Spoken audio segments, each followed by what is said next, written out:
公司发年终奖，其他部门都拿着10几万甚至上百万的奖金，笑得合不拢嘴。只有我们后勤部，每人只发了一袋2块5的瓜子。后勤部虽然可有可无，但是公司没有忘了你们，希望明年在新部长的领导下，争取全员拿奖金。柳副总说着看向我，禽兽年后将接任后勤部长一职，你配合做交接工作。大家议论纷纷。父亲干了5年的后勤部长，就这么被顶了？禽兽不知道跟哪个领导有关系，一进公司就奔着管理层来了，父亲没后台，自然被顶了。我没后台，我差点被气笑。这家公司就是我家的，你说我没后台？我们回到后勤部办公室后，每个人都无精打采。李丽呆呆的抹眼泪。我妈等着我的年终奖化疗呢。刘姐也说，我儿子要买房，就等着我发了年终奖给他凑首付呢。江晨直接蹦起来就要去讨个说法。我去问问他，凭什么不给我们发年终奖？刘姐拉住他，算了吧，去了也没用。凭什么算了？咱们部门年终奖总共才2、3万，都不如人家销售部一个员工的零头，分到手一个人才几千块，公司就缺这么点钱吗？这不是明摆着欺负人吗？我也越想越气，直接去了柳副总办公室。到地方后，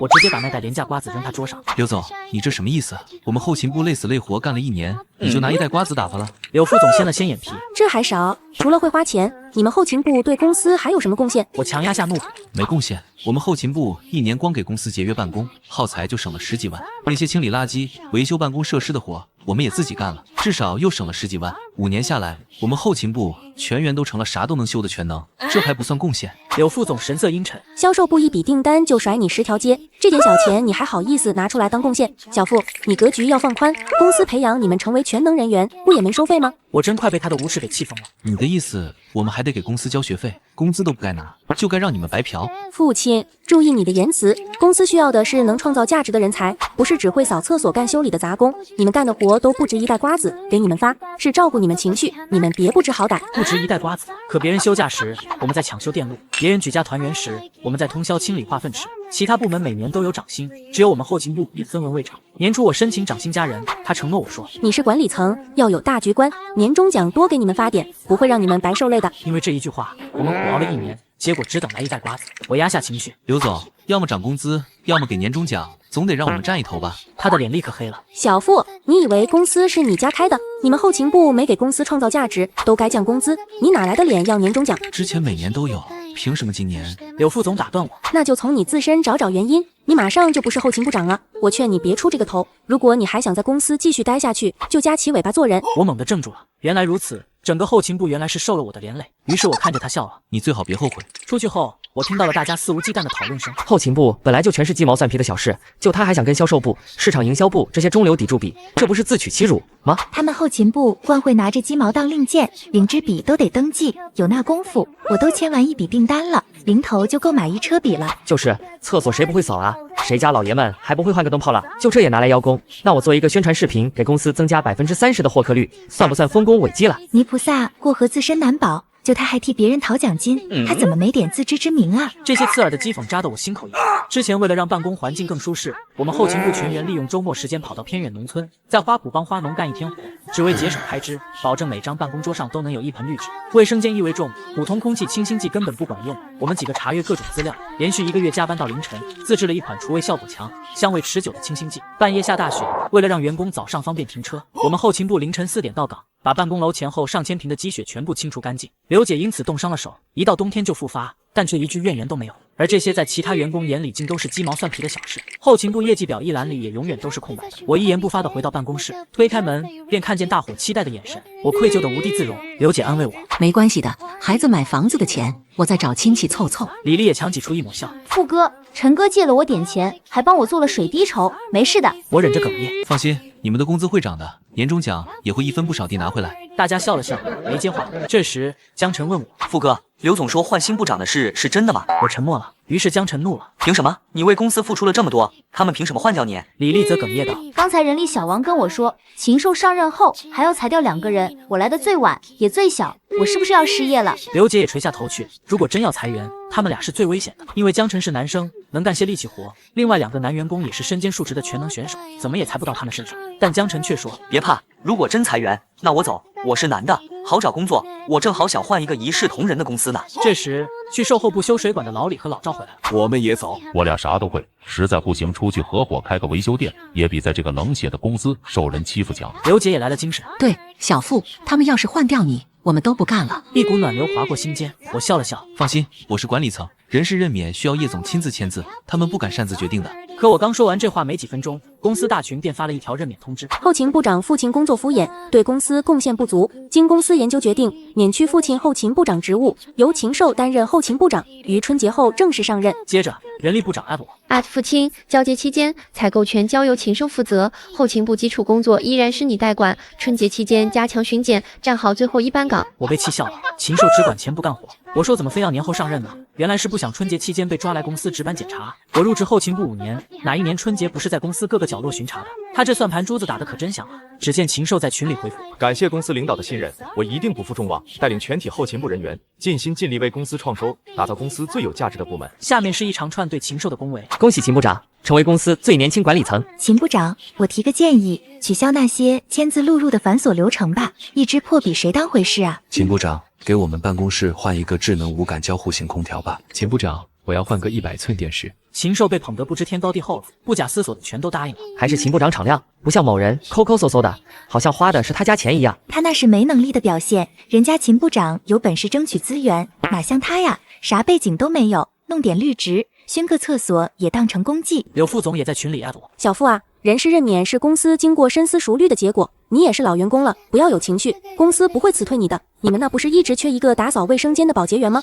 你先去顶上。我简直不敢相信自己的眼睛，他居然让我去扫厕所，这就是赤裸裸的羞辱。我强忍着怒气回复：好。柳副总又艾我，还是老员工有觉悟，希望你以后在新岗位上能发光发热。禽兽跟着发，请刘总放心，我一定会严格执行公司制度，管理好下属员工。他又艾我，父亲哥，我可不会因为你曾是管理层就心慈手软，你扫不干净，我可是会下罚单的。字字诛心，我直接回。行啊，我等你的罚单。后来，禽兽把我之前的采买记录全部删除，换成了他自己喜欢的牌子。于是办公室里无论男女老少，大家统一换成了30几元一只的卡通毛绒小熊笔，一只就购买普通水性笔50支了。办公桌上的普通绿植也换成了上百一盆的大金笔，就连厕所卫生纸都换成了进口牌子。几天的时间，他花了我之前半年的预算。财务找到他说，他的开支已经严重超标了，办公用品以实用为主，没必要这么奢华，但他却不以为然。你懂什么？这叫给员工提供情绪价值，只要员工心情舒畅，那效率就提高了，公司业绩自然就提升了。有柳副总给他撑腰，财务也不敢再说什么了。卫生间的清新剂用没了后，我申请自制材料费，但被禽兽驳回了。谁用你那些土老帽的破玩意？咱们可是上市公司，必须配置高级。于是他直接买了一台香薰机，一瓶精油好几百，一天就用没了。后来禽兽主办年会，他把以往去的5星级酒店换成了7星级，还嫌弃能容纳100人的大厅小，看上了一天100万带泳池的豪华套厅。他把2000一桌的酒席升级为9999元一桌的海鲜套餐，员工伴手礼也从人均1000元的礼物飙升为每人一台万元水果手机。财务绿着一张脸去找柳副总，刘总，禽兽年会预算300万，比以往预算超了3倍不止，叶总肯定不会签字的。刘总，禽兽年会预算300万。比以往预算超了3倍不止，叶总肯定不会签字的。但柳副总却气定神闲地说：过年了吗？禽兽也是想让大伙高兴高兴。叶总在国外回不来，这点小事就不要麻烦叶总了，都是为了公司形象，他肯定会支持的。就让年轻人放手去做吧。他大笔一挥，禽兽直接拿着300万肆意挥霍。年会当天，走进金碧辉煌的大厅，所有人都惊呆了。大家吃着鲍鱼、海参、大龙虾的海鲜套餐，拿着1万多一部的苹果手机，一边喝着红酒，一边在泳池里畅游，把禽兽夸上了天。这豪华大厅，这大泳池，跟父亲每年的小破厅吃腻的破炒菜，简直是天堂和地狱的差别。早就该换人了，父亲在这还能吃得下去吗？要是我，早找条地缝钻进去了。为啥吃不下去？他又没吃过这么好的。瞧他那穷酸样，说他干了5年后勤部长，都给咱们公司丢脸。那可不，哪像秦部长啊，年轻帅气，又懂人情世故，一看就是干大事的人。父亲那种人，就是扫厕所的命。禽兽得意地昂着头站在台上，俨然一副主人姿态。感谢大家信任，我会继续推陈出新，肯定不能像某人一样多喝1瓶酒都跟割他肉一样。大家今天尽情吃喝玩乐，龙虾管饱。但就在所有人都欢呼秦部长威武，秦部长给力时，总裁叶听雨过来了。柳副总和禽兽马上迎了上去，禽兽一脸讨好的笑着：叶总，您出差回来了，一定累了吧？您快坐下喝杯酒。叶听雨没理他，眼神快速扫过整个会场，立刻回来。怎么这么奢侈？谁经手的？禽兽脸色一僵，柳副总马上过来解围。叶总，这些都是新上任的后勤部长禽兽亲手操办的，也是体谅大家辛苦1年了，想让大家乐呵乐呵，也是为了提升公司的凝聚力。叶听雨脸色更黑了。我丈夫的职位什么时候换人的？整个宴会厅顿时陷入死一般的寂静。在沉寂了几秒钟后，宴会厅里响起小声的议论。你听清叶总刚才说什么了吗？后勤部长是她丈夫，谁？那个土老帽父亲。我刚才被叶总的气势震慑到了，没太听清，我觉得不能吧？如果父亲是叶总丈夫，怎么只是个后勤部长？那就是禽兽氏。对，叶总说的肯定是禽兽，我就说禽兽后台怎么这么硬呢？原来是叶总丈夫。我以前还怀疑他跟柳副总有什么关系呢，是叶总丈夫就说得通了，要不然一个实习生怎么一跃成为后勤部长？不然你以为这么高规格的年会不是自家的买卖，谁敢做主啊？肯定是了。柳副总意味深长地瞄了禽兽一眼，笑了。哎呦，是我有眼不识泰山了，秦部长，我就说你一看就浑身贵气，原来是深藏不露啊！以后请多多关照。各部门领导都过来给禽兽敬酒，谦卑地说着多关照、多支持之类的奉承话。禽兽被大伙奉承得飘飘欲仙，根本没看到叶听雨黑成锅底的脸，竟心安理得地接受了这个新身份。他还倒了满满一杯酒回敬大伙，这都是我应该做的，大家高兴就好，以后相互扶持。我替叶总感谢大家的支持。我见过不要脸的，没见过这么不要脸的，他还真把自己当老板了。我这个正主就在这坐着呢，他是真不怕穿帮，还是有恃无恐？我看了一眼始终保持沉默的叶听雨，没有作声。禽兽见叶听雨没作声，立马心花怒放，他凑到叶听雨身边，亲昵地挽上他的手臂。听雨，大家都等着你庆祝呢，你快说句话啊！叶听雨嫌弃地抽出手，眼神射向财务部长李霞。财务部不给我个解释吗？年会预算多少？实际多少？超标多少？谁做的方案？经过我同意了吗？李霞缩着脖子走了出来，支支吾吾的解释：年会预算100万，实际300万，超标200万，是秦部长做的方案。柳副总说这点小事没必要麻烦您，他签的字。柳副总脸色一白，没等他解释，禽兽就见嗖嗖的开口了：老婆，是我主张的，你别怪他们。父亲就是个没见识的底层人，过惯了穷日子，什么都算计。年会办得像捡破烂的，哪有我这次操办的风光？叶听雨厉声打断他：你闭嘴！你算个什么东西，也敢贬低我丈夫？你算个什么东西，也敢贬低我丈夫？空气瞬间凝滞。刚才那几个敬酒的部门总监脸都绿了，恨不能找个地缝遁了。禽兽的脸色唰的一下就白了，张了半天的嘴，没说出一个字来。叶听雨继续训他：你管100万的年会标准叫捡破烂？我们公司才不到200人，人均标准5000多，你出去打听打听，哪家公司能做得到？他说着，面色冷峻的扫视一圈，语气冷厉地说：还是你们觉得公司亏待了你们，想要换个地方感受感受？所有人都低下头，不敢直视叶听雨的视线，都怕被拎出去杀鸡儆猴。叶听雨的视线转向柳副总，柳副总现在都可以做我的主了，超这么多预算，你请示都不请示，是没把我放在眼里，还是想取代我？柳副总脸色苍白，慌忙摆手：没有，秦部长说这也是给公司撑门面，您肯定能同意，说是给您一个惊喜。叶听雨还没开口，禽兽就楚楚可怜的去拉叶听雨的袖子：老婆，就这点小事，你干嘛不依不饶的嘛？花都花了，不就300万吗？大伙不也挺高兴吗？叶听雨被气笑了：花300万买个高兴，你当公司的钱是大风刮来的？柳副总赶忙帮腔：叶总，300万对咱们公司来说就是小数目，都是为了员工，您没必要生这么大的气。叶听雨冷笑出声：柳如烟，你是第一天来公司吗？你知道超出预算的200万意味着什么吗？意味着销售部2000万订单的利润，意味着市场营销半年的宣传费用，你管这叫小数目？谁给你的胆子擅改公司财务规定？又是谁给你的胆子随意任免在公司干了5年的管理层？谁给你的胆子擅改公司财务规定？又是谁给你的胆子随意任免在公司干了5年的管理层？柳如烟脸上青红交加，眼神不住地向禽兽身上瞄。禽兽则委屈地说：老婆，你干嘛这么凶？不就是300万吗？公司家大业大的，还差这点钱了？看在我辛辛苦苦操办年会的份上，就不要计较了嘛。父亲本来就没有能力，他在后勤部干了5年，不也没有业绩吗？让他去扫厕所都是看在他是老员工的份上了。柳副总马上打圆场：是啊，叶总，您丈夫也是一片好心，他刚上任后勤部长，也是想在公司站稳脚跟，让您没有后顾之忧。父亲也确实不胜任。叶听雨打断他：他跟你说他是我丈夫，父亲任职期间的工作成绩有目共睹，你凭什么说他不胜任？他又转头指着禽兽：还有你，不许叫我老婆，我丈夫只有一个人，那就是父亲。宴会厅上响起一片倒抽冷气的声音。天哪，这是什么反转？叶总的丈夫居然是父亲？父亲藏得好深啊，这5年就像个老黄牛一样，不声不响的，这也太低调了。求禽兽现在的心理阴影，他当着正主的面冒充正主，他是怎么做到面不改色的？会不会禽兽是叶总小三？不然他为啥这么硬气？各种狐疑和不耻的目光在叶听雨和禽兽身上流连。禽兽脸色惨白地拉住叶听雨：老婆，你在说什么？我才是你丈夫啊！叶听雨狠狠甩开他，径直走向坐在角落里的我。对不起，我回来晚了，让你受委屈了。对不起，我回来晚了，让你受委屈了。我鼻子一酸，他靠在我身边安慰我。我没注意到群里那些信息，对不起，我早该公布你的身份的，都是我的错。我把他抱在怀里，吸了吸鼻子。没关系的，老婆，我也帮你找出了老鼠屎，不是吗？他在我脸上轻轻印下一吻，然后拉着我站起来说：我郑重宣布，父亲是我叶听雨名正言顺的丈夫，也是我最爱的人。至于那个禽兽，我根本就没见过他，更不认识他。另外，柳如烟违反公司规定，随意任免公司管理层，违反财务规定，越级签字，导致公司财务受损，即日起免去副总职务，去扫厕所，并接受公司财务部和法务部调查。柳如烟脸上瞬间血色褪尽。叶总，您听我解释，我是受禽兽的蛊惑，我不是有意罢免父亲的，我真不知道副部长是您丈夫，年会的事也是他主张的，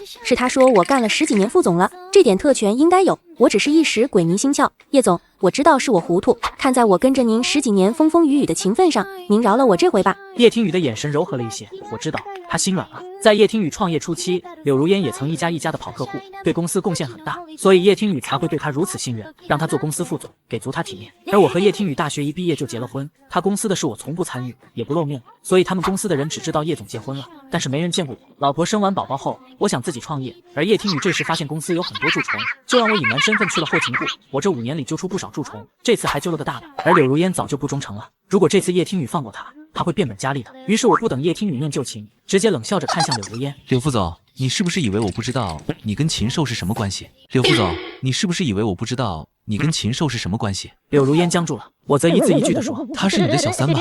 全场顿时一片哗然。什么情况？这关系有点复杂呀。禽兽到底是想攀附叶总，还是柳副总啊？我就说他们俩关系一定不简单，不然怎么可能一个实习生能当上后勤部长？他还天天装清纯，呸，真不要脸！禽兽颤抖着声音为自己辩解：“不是的，你们别听他瞎说，我是凭自己本事担任后勤部长一职的。”我冷笑一声：“凭本事？凭你买的30多一支的笔，还是100多一盆的大金虎，亦或是几万块一台的香薰机？再或者是你拿公司的钱去笼络人心，给人家换空调、换电视，花300万满足你的虚荣心？”他被我对得哑口无言了。我越过他，看向其他人。后勤部是公司的后方保障，省下钱不是因为抠门，是要把钱用在有需要的地方。我们少花一点，销售就能多点差旅费，营销就能多一次推流，公司的业绩才有保障。后勤部不是可有可无的，它是公司的土壤，承担着让公司灵活运转的使命。后勤部做的每一件事都微不足道，但却缺一不可。它和冲在一线的销售部和运营部一样，都是公司不可缺少的支柱。现场有一阵沉默，